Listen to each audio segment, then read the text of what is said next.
Hi guys, അസ്സലാമു അലൈക്കും. പുതിയ വീഡിയോയിലേക്ക് എല്ലാവർക്കും സ്വാഗതം. നമ്മൾ ഇന്നിവിടെ ഉണ്ടാക്കാൻ പോകുന്നത് അമൂസാണ്. അപ്പോൾ അതിന് വേണ്ട സാധനങ്ങൾ എന്തൊക്കെയാണെന്ന് നമുക്ക് നോക്കാം. ഈ കടല നമ്മൾ 2 മണിക്കൂർ വെള്ളത്തിലിട്ട് കുതിർത്തി വെച്ചതിന് ശേഷം കുക്കറിലിട്ട് വേവിച്ചതാണിത്. ഇത് നമുക്ക് മിക്സിയിലോട്ട് ഇട്ട് കൊടുക്കാം. ഇതിലേക്ക് 1 സ്പൂണ് തഹീന ഇട്ട് കൊടുക്കുക.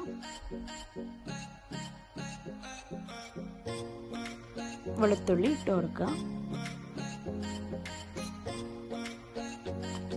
പിന്നെ ആവശ്യത്തിന് ഉപ്പിട്ട് കൊടുക്കുക. പിന്നെ ചെറുനാരങ്ങയുടെ നീര്, 2 ചെറുനാരങ്ങയുടെ നീര് നമുക്ക് ഇതിലേക്ക് ഒഴിച്ചു കൊടുക്കുക. അങ്ങനെ നമ്മുടെ അമൂസ് റെഡി ആയിട്ടുണ്ട്. ഇനി നമുക്ക് പാത്രത്തിലേക്ക് സെർവ് ചെയ്യാം.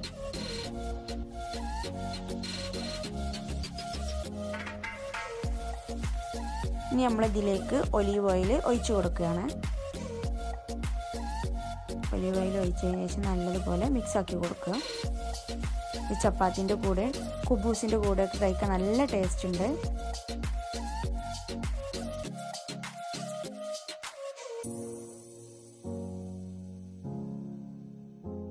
അപ്പോൾ ഇതുപോലെ നിങ്ങളും നിങ്ങളുടെ വീട്ടിൽ ട്രൈ ചെയ്ത് നോക്കണം. ഞങ്ങളുടെ വീഡിയോ നിങ്ങൾക്ക് ഇഷ്ടപ്പെട്ടിട്ടുണ്ടെങ്കിൽ ലൈക്ക് ചെയ്യുക, ഷെയർ ചെയ്യുക, കമൻറ്റ് ചെയ്യുക, സബ്സ്ക്രൈബ് ചെയ്യുക. അപ്പം ഇനി അടുത്ത വീഡിയോയിൽ കാണാം. ബൈ.